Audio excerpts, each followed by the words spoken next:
Hello, everybody. Welcome to Tidbits of Tisha, where we talk about Tisha Lynn in small doses because, well, she's a lot.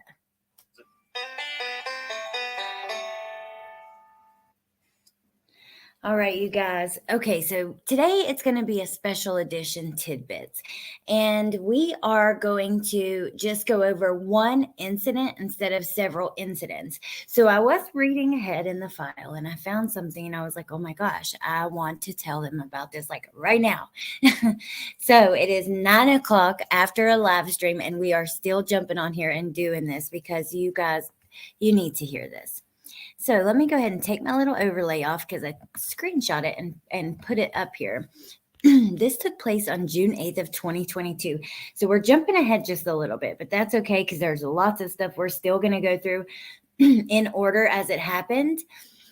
But I wanted to talk to you guys about this specific incident because it's insane. But not only that, she is charged with something at the end of it. So this happened on June 8th, and the author is Deputy Janelle Cavalier. And she says, at approximately 6:47 p.m., I observed emergency light flashing. I walked up to the cell and observed inmate Stauch punching the glass window on the door with her right knuckles. I asked her to stop punching the door and to tell me what was wrong.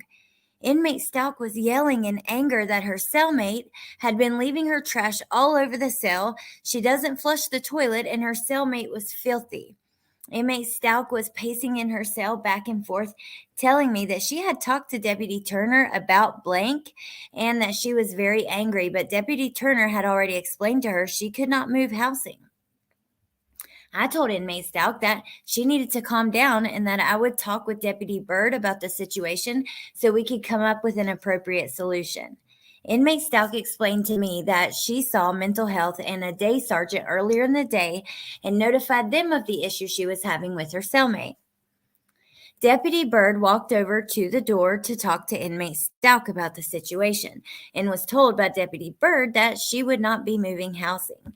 Inmate Stauch told Deputy Bird that if she wasn't moved there was a possibility that she was going to punch blank. Deputy Bird explained to Stauch that she would be charged with assault if she continued with the verbal threat.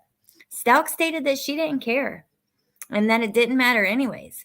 Deputy Bird and I walked away from the cell. I continued to listen to inmate Stauch talking to her roommate, telling her that she was going to hurt her.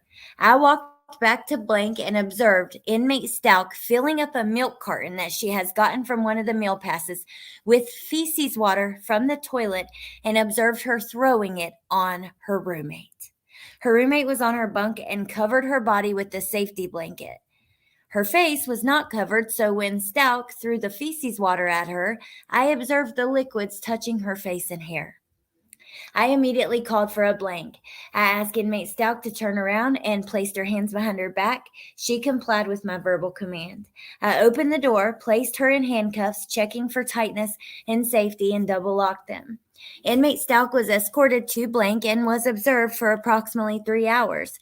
She declined medical treatment for her right hand that was bruised. She was escorted, She was escorted to blank where she was rehoused. Her roommate was allowed a shower, a new jumpsuit, and a bedroll, but she declined medical treatment. I respectfully asked the hearing board to find inmate Stauch guilty of the following act: assault. This is when an inmate commits this offense when they intentionally, knowingly, or recklessly cause injury to another person or applies any physical force or offensive substance, such as feces, urine, mucus, spittle, or any other item against any person, regardless of whether or not physical injury occurs. All of inmate Stauch's property was inventoried and placed in lockdown property. Photos were taken of both inmates and uploaded. Inmate classifications were notified at around 8 p.m. via phone and approved rehousing for the inmate. Medical staff was notified at 9 p.m. via phone. Mental health was unable to be reached. So this is another officer that is detailing that that incident. And this is Officer Kimberly Bird, and she says, at approximately 6:45 p.m., I was conducting a welfare check in the ward. As I was in a cell, I heard a loud, angry voice speaking with a much softer voice. I backed out of the cell I was in and looked towards the voices. I observed Deputy Cavalier standing outside of Blank speaking with inmate Stauch. Due to the tone in Stauch's voice, I went over to Blank. As I approached, I could hear Stauch speaking negatively about her cellmate and requesting from Cavalier that she or the cellmate needed to be moved. I spoke with Stauch, informing her that she nor the cellmate would be moved and she needed to behave as an adult and make the situation work. Inmate Stauch stated she was not talking to me and that she was talking to her. I then told inmate Stauch that I was the primary deputy in the ward and I would not be moving her. Stauch then stated that if I left her in the cell, she would assault her roommate. I once again informed Stauch that she needed to make the situation work and that if she did in fact follow through with her threat of assault, she would be charged. Stauch stated she did not care about the consequences. I walked away and continued the formal welfare check on other inmates. A very short time later, I was in Blank checking one of the inmates' house there. I heard on the handheld radio, Blank. I immediately backed out and ran that direction. As I approached, Deputy Cavalier informed me that Stauch had thrown toilet water on her roommate. Cavalier ordered Stauch to turn away from the door and place her hands behind her back. Stauch complied. Handcuffs were placed on Stauch and she was removed from the ward.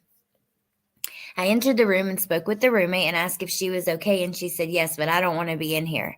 I assured her that she would no longer be housed with inmate Stauch and asked her once again if she was okay. She responded, I'm fine, but can I shower? She took a shower and got clean blankets. So number one, let's just talk for a second. Letecia, this is her way of, one, getting what she wants. But number two, I mean, how vicious and disgusting. That is absolutely horrific. It is completely disgusting. You could catch so many diseases, bacteria. I mean, it's just, ugh. No, no, no. I just cannot believe that. It's absolutely vicious. I don't know why I'm always surprised by her behavior. So this is just a disciplinary hearing report. So remember, she's charged with assault for this. So on Friday, June 17th at 7:39 in the morning, Deputy Andrew Ravenkamp held a disciplinary board with inmate Stauch. She did attend this hearing board, and Deputy Cavalier charged Stauch with the following rule violations. Class 1 offense, assault. Inmate Stauch read the advisement of Board of Rights and stated she understood those rights as written in the inmate handbook. She was read the Miranda warning and stated she understood her rights and wished to speak with me. Inmate Stauch heard all the evidence presented against her, and she entered the following plea: not guilty. The following statement is a summarization of the hearing with inmate Stauch and is not verbatim. Inmate Stauch stated she was not guilty because she has multiple personalities and Maria did it. Inmate Stauch stated she was having problems with her cellmate and attempted to notify staff about her concerns. Stauch stated staff was pushing her concerns off, which ultimately led to her losing control and turning into Maria. Stauch stated she lost control when she picked up a milk carton to drink and noticed feces in the carton. Stauch stated she remembered Maria tossing the milk in the room and then came back to her original self. The hearing board officer has found the following determination for inmate Stauch: guilty. Reason for decision? The officer came to a decision from the incident report written by Cavalier and statements made by Stauch. Stauch was found guilty due to assaulting another inmate by tossing liquid onto Blank while housed in Blank. After gathering all facts related to this incident and evaluating the situation as presented to the board, I have reached a final disposition in this matter. It is more probable than not the inmate is guilty of Rule 4. So due to this and the severity of the offense, the way it was committed, and circumstances around it, they suggest the following sanctions: loss of all privileges for 20 days.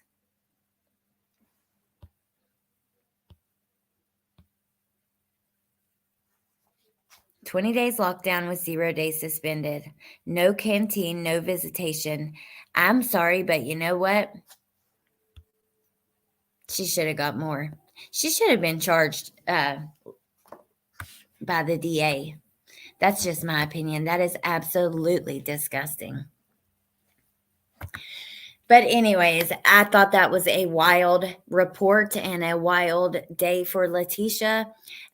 Just as vicious as ever, though. And for some reason, I don't know why, I continue to be surprised by her erratic and bizarre behavior and hateful and angry behavior. But anyways, I love you all. I'm going to let you go. I just wanted you to hear this. I was absolutely floored, and I will talk to you really soon. Okay. Bye.